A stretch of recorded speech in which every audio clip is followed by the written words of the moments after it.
그 북에 대한 이야기들을 드리려고 하는 겁니다.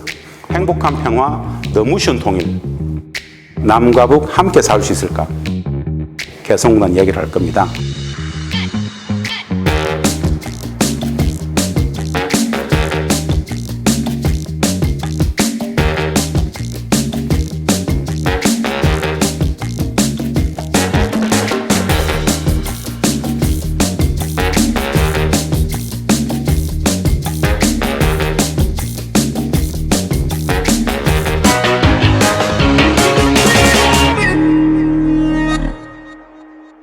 인사드리겠습니다. 개성공업지구 지원자단 이사장 김진양입니다. 반갑습니다. 잠시 제 소개를 하려고 합니다. 저는 원래 북한 통일 문제를 전공한 학자입니다. 대학에서 대학원에서 학생들을 가르쳤습니다. 통일 평화 문제를 전공하다 보면 반드시 만나게 되는 한 영역이 있습니다. 북한. 저는 북측이라고 이야기를 많이 하는데요. 통일 평화 문제를 연구하다 보면 반드시 만나게 되는 영역이 북측입니다. 북측. 우리 사회에서는 북한이라고 그러기도 하죠. 아주 엄혹한 시절에는 북괴라 그랬습니다. 북괴도, 북한도, 북측도 다 북, 조선민주주의인민공화국을 연구할 수밖에 없습니다. 저한테는 좀 독특한 경력이 하나 있습니다. 어떻게 하다 보니까는 청와대, 당시에 노무현 대통령 모시고 청와대에서 남북관계국장과 비서관을 해서 드렸습니다. 그 경험은 학자로서는 다른 일반인들이, 일반 학자들이 갖지 못하는 굉장히 독특한 경험이죠. 직접 한반도 평화번영정을 만들고 북측과 참으로 많은 협상들을 당시 청와대에 있을 때 많이 해봤습니다. 근데 그 경험보다는 진짜 큰, 현재 제 삶을 완벽히 규정하고 있는 한 가지 독특한 경험은 청와대 생활 마치고 이후 제가 전공했던 영역인 통일평화 문제를 제대로 한번 들여다보기 위해서 그 통일평화 문제 일주체 상수로 존재하는 북에 대해서 실증적인 연구가 필요하다는 생각을 진짜 많이 했었습니다. 책에서 보는 게 아니라 직접 현장에 들어가가지고 북측 사람들과 함께 생활하면서 부대끼면서 농담도 하고 웃고 떠들고 술도 마시면서 같이 싸워도 보면서 이 경험이 진짜 필요하다고 생각했었습니다. 근데 그게 아무나 할 수 있는 경험은 진짜 아니잖아요. 누구도 할 수 없었는데 제도적으로는 불가능합니다. 그래서 당시에 2008년 2월 청와대 생활 마치고 비서관 생활 마치고 딱 찍어가지고 남북 경협의 상징적인 공간이었던 개성공단에 자원해서 들어갔습니다. 들어가가지고 개성공단에서의 모든 남북 협상들을 거의 대부분 전담을 하게 되는 역할을 받았죠. 이건 공적인 영역입니다. 남북협상, 개성공단에서 발생하는 대부분의 협상들, 뭐 임금협상부터 각종 제도, 법, 개성공단을 운영하는 데 있어 필요한 모든 법제적 관련 내용들을 협상하는 자리였어요. 이건 공적인 임무의 영역이고 사적인 영역 속에서는 북측체제를 연구했던 학자의 입장에서 북측체제, 사회, 그 주민들, 소위 말하는 그들의 국가전략, 북측 인민들의 생활 양식, 가치규범, 사고방식, 윤리, 도덕, 그들의 역사인식은 어떤 것인지 이런 부분들에 대해서 아주 목적의식적으로 파고들었던 4년이 있었습니다.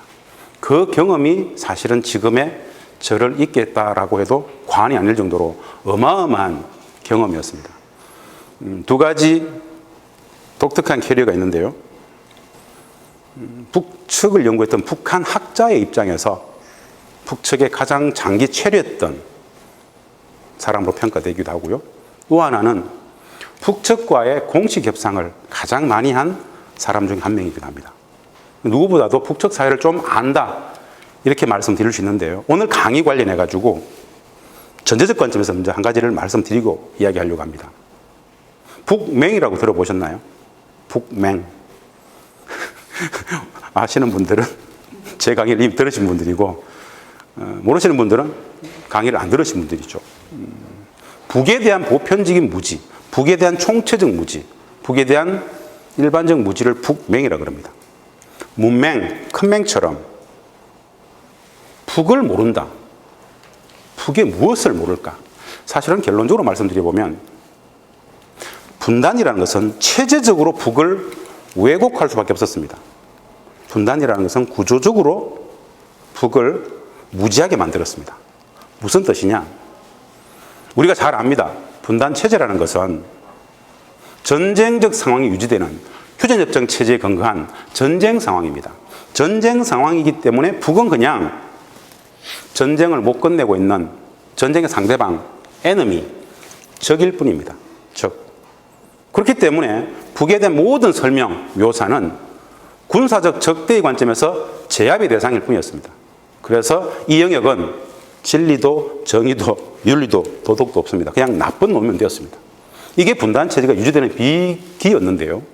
그러다 보니까 분단체제는 우리 사회에 참으로 적지 않은 너무 많은 북측 관련 왜곡, 오도, 거짓을 일반화시켰습니다. 이런 말씀을 좀 드리고 싶어요. 결론적으로 분단체제는 북을 구조적 무지와 체제적 왜곡의 대상으로 전락시켰다. 그래서 우리가 아는 북한은, 우리가 상식적으로 이해하고 있는 북한은 존재하지 않을 수 있습니다. 어마어마한 이야기입니다. 내 개인의 인식에 오류면 별 문제가 안 됩니다.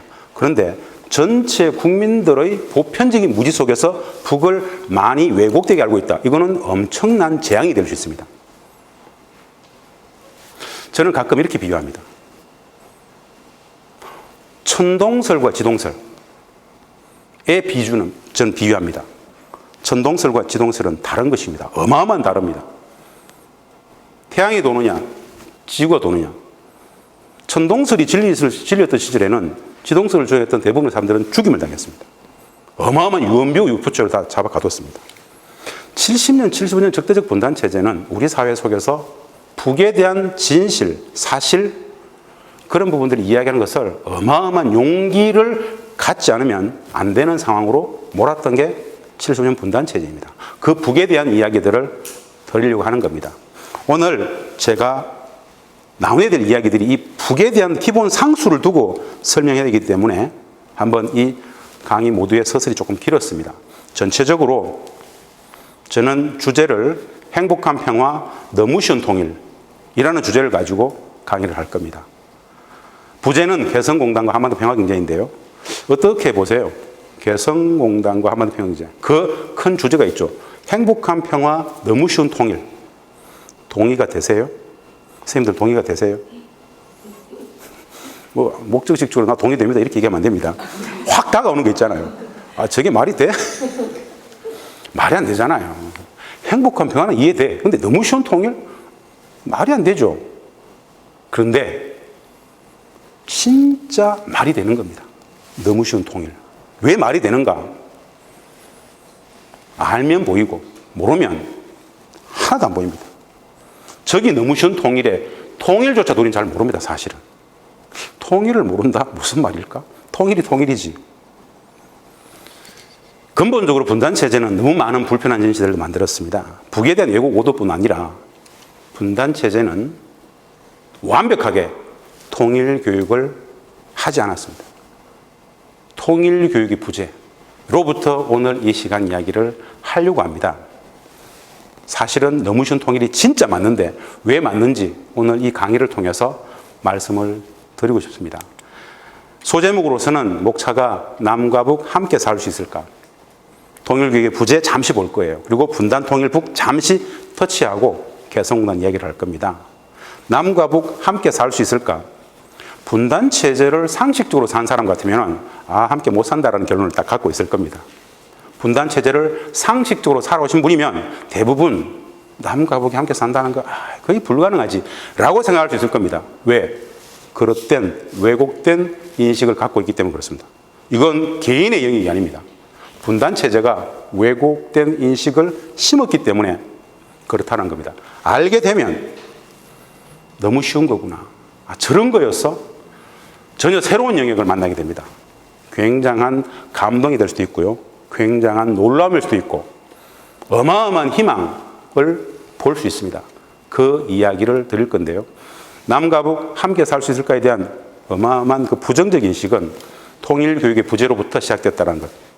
제대로 분단도 통일도 북도 알게 되면 너무너무 심플하다는 것, 너무 쉬운 통일이 맞다라는 것들을 말씀을 드리고자 합니다.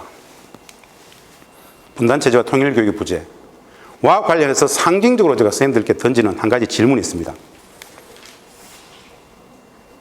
선생님들께서는 우리 대한민국의 국가의 공식 통일 방안을 아십니까? 그런 것이 있다는 것은 아십니까? 사실은 참혹한 이야기입니다. 진심으로 참혹한 이야기입니다. 이 질문을 우리 국민들에게 여론조사를 해봤습니다. 여론조사의 설문이 이런 겁니다. 선생님께서는 우리 국가의 공식 통일 방안을 아십니까? 아무도 모릅니다. 여론조사를 해봤습니다. 몇 프로가 안다고 답변했을까요? 몇 프로 안다고 답변했을까요? 그럼 통일되었습니다. 1%가 안 됩니다. 물론 일선에 계신 선생님들은 좀 아십니다. 우리 일반 국민들한테 물었을 때 1%가 안 됩니다. 정확하게는 0.6%가 안다고 답변했습니다. 1000명 중에 6명이에요. 100명 중에 1명이 안 되죠. 잘 쳐줘서 0.6은 1이니까 1% 할 수 있을까요? 다 모른다는 이야기예요. 왜 모를까요? 안 가르쳐 줬잖아요. 통일교육의 부재죠. 물론 진짜 열심히 통일평화에 대해서 관심 있는 선생님들은 따로 교환 만들어가지고 따로 찾아가지고 진짜 열심히 가르칩니다. 근데 보편적으로 구조적으로 제도적으로 통일교육, 분단체제는 통일교육을 하지 않았죠. 그랬기 때문에 모른다는 겁니다. 그래서 그런 것이 있다는 조차도 모릅니다. 오늘 그것도 말씀을 드리겠죠. 이게 통일교육 부재입니다. 왜 몰랐을까? 몰라도 되는 걸까? 사실은 참혹한 이야기입니다. 통일교육은 저는 기본적으로 우리 공동체의 건강교육이라고 이야기합니다.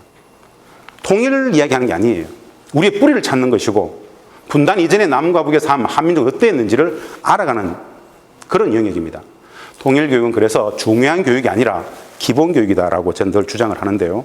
그 이야기까지 한번 보겠습니다. 분단체제는 통일교육을 하지 않았다. 그런데 이 무지가 현재의 분단을 심화하는 또 다른 물적 토대로서 작동되고 있다는 것들 말씀을 드리면서 넘어가겠습니다. 통일교육은 사실은 공동체 건강교육인데요. 저는 통일교육의 3대 영역을 분단에 대한 이해, 통일에 대한 이해, 그리고 북에 대한 이해, 분단, 통일, 북 3대 영역으로 봅니다. 그런데 통일교육 3대 영역 어느 영역도 분단체제는 온전히 가르치지 않았습니다. 그래서 다 모른다는 이야기입니다. 분단체제는 분단을 가르치지 않았다. 왜 분단되었을까요? 라는 질문을 던졌을 때 우리 국민들은 7천만, 8천만 공동체 성원들이 다 똑같이 분단을 살아가는데 분단으로부터 자유로울 수 있는 사람은 아무도 없는데 왜 분단되었지? 분단의 원인이 뭐지? 분단의 기원, 분단은 어떻게 유지될까? 분단의 폐해는 이런 부분에 대해서 한 번도 온전히 제대로 들어본 적이 없습니다. 그래서 대충 분단을 살아가면서도 그 분단의 원인을, 본질을 모릅니다. 몰라도 될까요? 반드시 알아야 될 얘기죠. 마찬가지로 통일을 가르치지 않았다. 통일의 개념, 과정, 절차, 방법, 국가의 공식 통일 방안과 남과 북이 합의한 통일 방안. 아마도 대부분의 선생님들은 통일 교육을 받아보지 않았던 분들은 남과 북이 합의한 통일 방안이 있는가에 대해서도 의구심을 가집니다. 처음 듣는 이야기죠. 남북은 이미 합의한 통일 방안이 있죠. 그것이 다름 아닌 우리 국가의 공식 통일 방안에 근거에 있다고 이야기하면 다들 놀라워합니다. 그런데 아예 모르죠. 마찬가지 북은 금계 영역이죠. 북을 가르치지 않습니다. 사회주의 경제제도, 고도의 집단주의 체제, 즉 공동체 사회입니다. 전쟁을 못 끝내고 있다는 그런 상황들, 사회주의가 뭔지, 집단주의가 어떻게 발현되는지, 그 공동체는 어떤 윤리, 어떤 도덕을 갖고 있는지 들어본 적이 없습니다. 그냥 찌질한 루저들, 혐오의 대상이었죠. 다시 말씀드리지만 분단체제가 가르쳤던 그런 상식 속의 북은 진실의 영역 속에서는 존재하지 않습니다. 어마어마한 이야기입니다. 매우 불편한 진실입니다. 이 불편한 진실이 우리 국민 전체의 인식의 부재라고 생각해 보십시오. 어마어마한 재앙적 결과를 가져다 줍니다. 정책 실패의 근본 원인입니다. 이 분단 통일 북을 잠시 먼저 터치하고 개성공단 이야기로 넘어가려고 합니다. 전반적 통일인식의 부재 상황을 저는 북맹이라고 설명을 합니다. 북을 알게 되면 이미 평화이다. 북을 알게 되면 이미 통일이라는 이야기를 하는데요. 그만큼 북을 모른다는 이야기입니다. 진짜 쉽습니다. 우리 국민 모두 지고지순하게 남과 북의 평화 내지는 궁극의 통일을 원합니다. 북은 어떨까요? 진짜 진정 북측의 2,500만 그 주민들은, 북측의 정치 권력은 한반도의 평화와 통일을 어떻게 생각할까요? 잘 모르죠. 그걸 알게 되면 본질이 다 보인다라는 겁니다. 그 말씀을 드리려고 합니다. 분단 통일 북은 개론 수준에서 우리 함께 살 수 있을까라는 큰 물음에 답변할 수 있는 한 가지 모티브로서, 동기부여로서 제가 설명을 좀 드리려고 합니다. 먼저 분단을 보겠습니다. 분단의 기원, 분단의 본질, 제가 외세라고 적었습니다. 우리가 제도교육 속에서 분단 그러면은 한반도의 분단, 남북의 분단은 어떻게 이루어졌는가라고 물어보면 가장 압도적 답변이 뭐냐면요. 우리의 분단은 남북의 이념 갈등으로 만들어진 거 아니야? 이런 이야기를 합니다. 완벽히 거짓이죠. 분단, 없었던 분단 체제를 만들기 위해서 동원되어진 기제가 이념 갈등이었죠. 그 이야기를 드리는 겁니다. 매우 단순합니다. 한반도의 분단은 외세가 갈랐습니다. 우리 다들 아는 이야기입니다. 매우 잘 아는 이야기입니다. 한반도의 분단은 철저히 소위 말하는 국제정책 패권의 질서, 그 외세들이 그들의 국익을 위해서 이 땅을 갈랐다는 이야기입니다. 남북의 분단은 분단의 주체, 당사자가 남과 북이었기 때문에 남북의 문제로 봅니다만 사실은 우리는 분단되어짐을 당했다는 이야기입니다. 지금 이 화면을 한번 보십시오. 슬라이드에 2차 세계대전의 두 전범 국가가 나란히 있습니다. 독일과 일본입니다. 2차 세계대전 당시에 저 독일과 일본은 동맹적 체제였습니다. 2차 세계대전의 전범 국가였던 이 독일을 전범 국가였기 때문에 연합국은 동독과 서독으로 분할시켰습니다. 책임을 물었죠. 똑같은 맥락과 이치대로라면 전범 국가였던 일본을 분할시켰어야 되죠. 왜 조선이 이 한반도가 분단되어짐을 당했을까요? 우리는 이 영역을 배우지 못했습니다. 왜? 안 가르쳤다는 것이죠. 어마어마한 불편한 일들이 이 영역에 포함이 됩니다. 소위 말해서 2차 세계대전의 연합국은 전범국가였던 독일을 단죄했던 것처럼 일제를 단죄했었어야 되는데 마지막 시기 그들은 결탁의 구조 속에서 오히려 일본이 아닌 이 한반도 조선을 분단시켰다는 이야기입니다. 이런 자기 합리화도 있어요. 강대국의 정치 논리 속에서 우리가 뭐 힘이 없었기 때문에 당했던 거 아니겠습니까? 라는 자기 합리화를 하는 사람들도 있습니다. 매우 적절치 않은 합리화입니다. 무슨 뜻이냐? 우리처럼 2차 세계대전이 끝났을 때 식민지에서 해방이 되었던 나라는 총 78개의 국가가 있었습니다. 그 모두 분단되었을까요?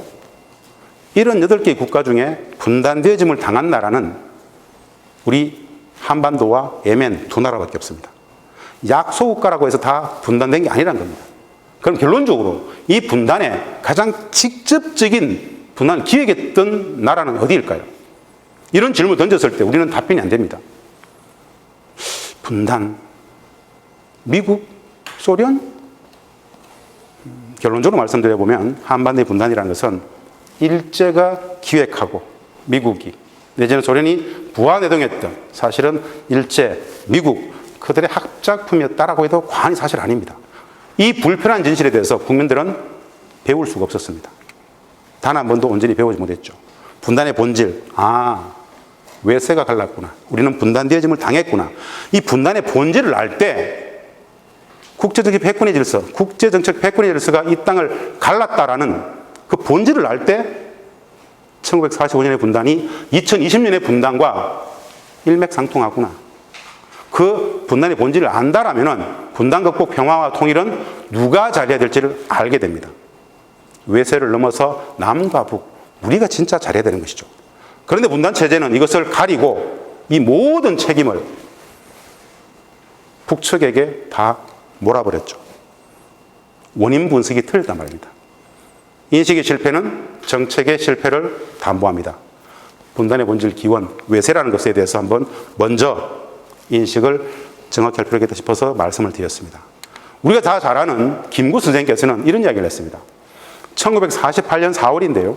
남북 동포에게 구함이라는 굉장히 유명한 연설을 하죠. 분단의 본질에 대해서 가장 정확하게 표현하고 있는 문장들입니다. 이렇게 얘기했습니다. 조국을 양단하는 외국 군대들의 경계선으로서의 38선은 일각이라도 존속시킬 수 없다. 38선 때문에 우리에게는 통일과 독립이 없고 자주와 민주도 없다. 어찌 그뿐이랴. 대중의 기하가 있고 가정의 이산이 있고 동족의 상잔까지 있게 되는 것이다. 이 김구 선생의 남북 동포에게 구함 이 연설은 말입니다. 아주 유명한 연설인데 1948년 4월 남북 연석회의를 위해서 평양으로 가는 과정 속에서 38선에서 읽었던 연설문입니다. 김구 선생은 이렇게 얘기합니다. 38선 때문에 우리에게는 통일과 독립이 없고 자주와 민주도 없다. 저 38선은 우리가 건 것이 아닙니다.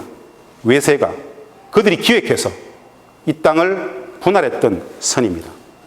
왜 일본이 아닌 이 땅이었을까요? 어떻게 부안해동했었을까요? 그들은. 그 38선이 단순히 휴전선으로 대체됐을 뿐입니다. 이 분단의 본질을 우리가 명확히 인식하는 것. 그러면 평화와 통일은 그 주체가 누구고 극복의 대상이 누구인지를 우리가 명확히 알게 됩니다. 분단체제가 가르치지 않았던 외세의 문제에 대해서 한번 말씀을 드려봤습니다. 통일운동은 독립운동이다. 사실 똑같은 이야기인데요. 김구 선생님께서 말씀하셨던 내용입니다. 분단된 동포 간의 하나됨을 위한 노력은 이 시대의 새로운 독립운동입니다. 우린 잘 모릅니다.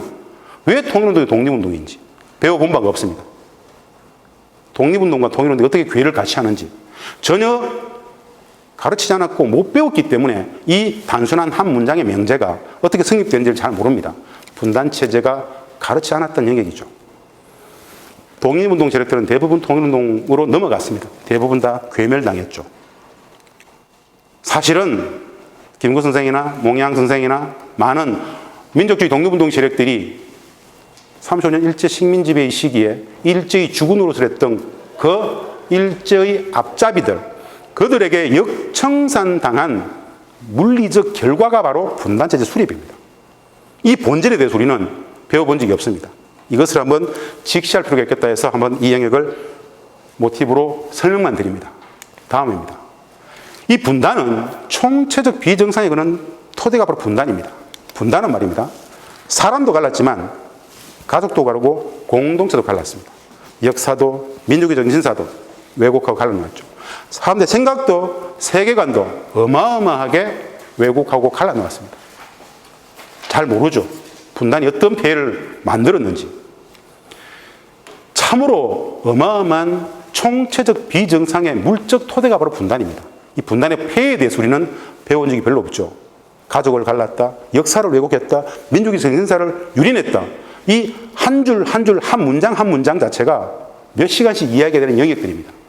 총체적 비정상에 그는 토대에 분단이 존재한다는 것들 정도의 문제의식 정도만 제가 던져드립니다.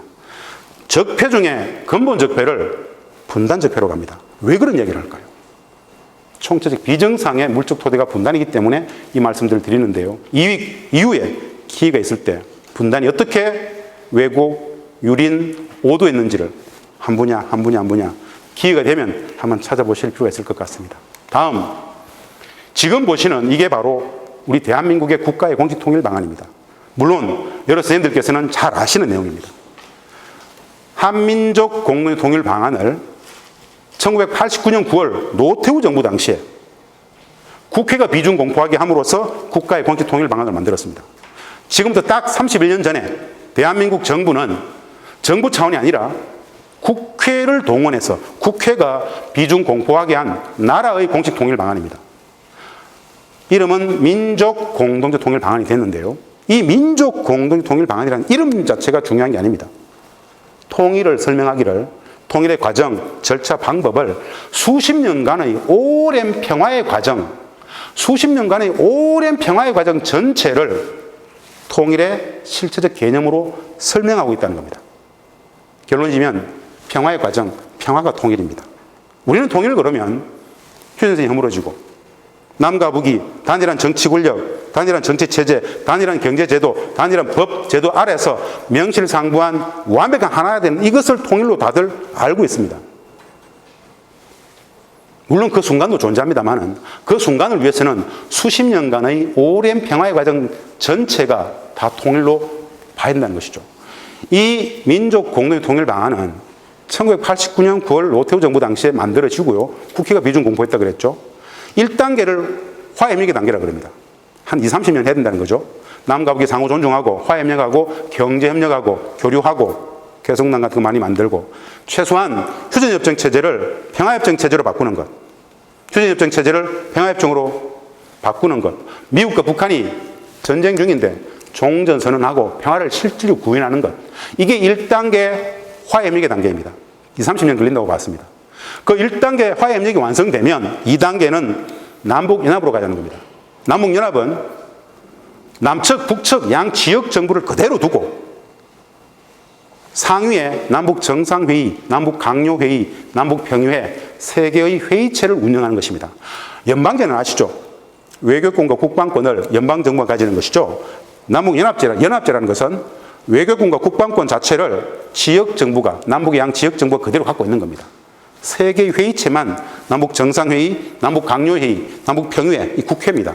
3개의 회의체만 상위에 두고 나라의 통일 문제를 전담케 하는 것. 이 남북연합이 2단계로도 존재합니다. 이 남북연합을 또 수십 년 하다가 진짜 완전 통일이 있죠.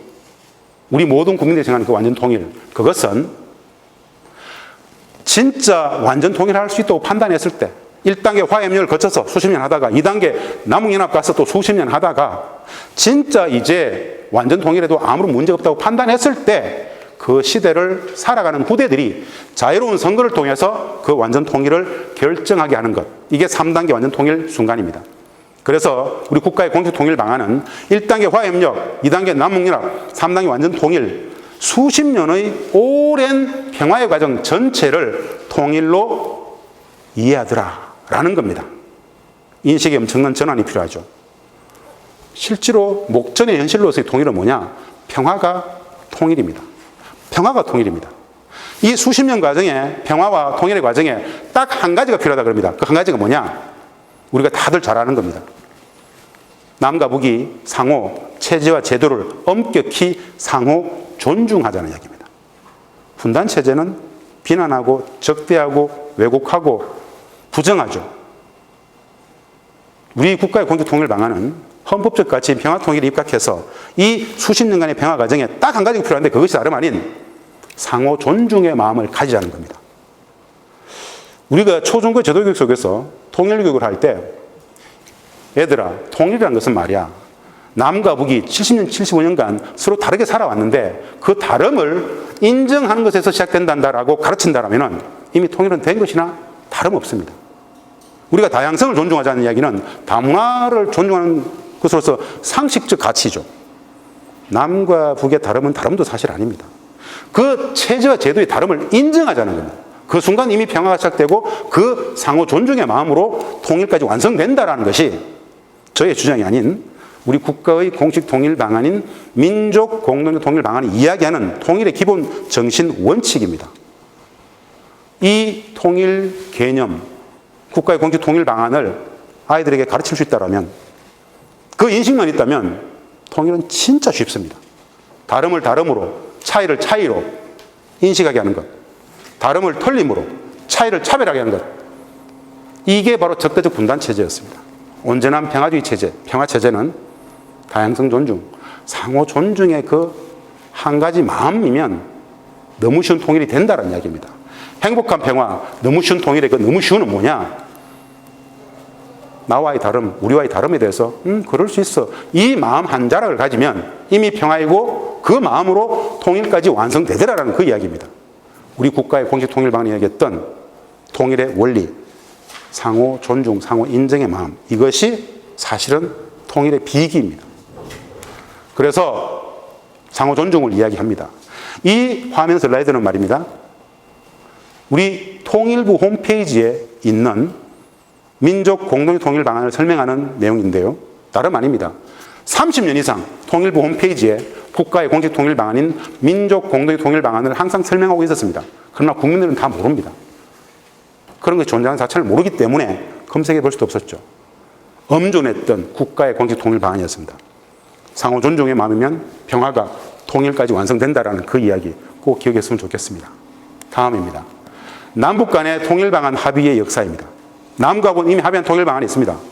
바로 2000년 6.15 공동선언에서 남과 북은 통일 방안을 합의했습니다. 20년 됐습니다. 우리는 남북이 통일 방안을 합의했다는 사실 자체를 모릅니다. 통일교육이 부재죠.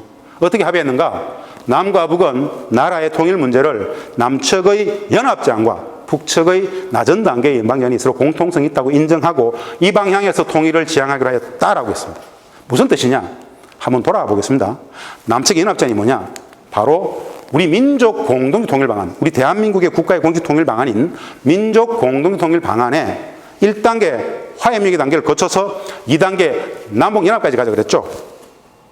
화해협력 한 20-30년 하다가 남북연합은 남측, 북측 양 지역정부를 그대로 두고 외교권 국방권도 지역정부에 그대로 두고 상위에는 남북정상회의, 남북강요회의, 남북평의회 3개 회의체를 운영하자 그랬죠.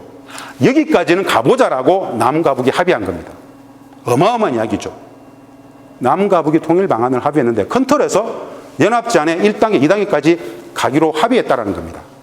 이 사실관계를 이해한다면 6.15 공동선언을 국회 비준 동의를 받고 실천하면 되는 겁니다. 그런데 지난 20년간 6.15 공동선언은 국회 비준조차 받지 못했죠. 이런 부분들을 법제화할 필요가 있습니다. 법제화를 하게 되면 강제성을 담보해서 물리적 실천이 가능하겠죠. 이 어마어마한 사실들을 일단은 국민들이 아는 것이 중요합니다.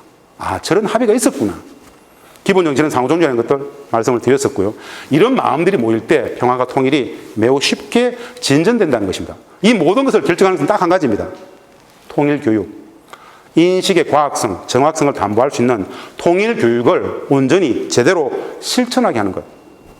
적대가 아닌 정오가 아닌 나눔, 화해, 배려, 존중의 마음들을, 관용과 포용의 마음들을 아이들에게 가르칠 때 통일 담론은 매우 크게 확대될 것이다 라는 정도의 말씀을 드립니다.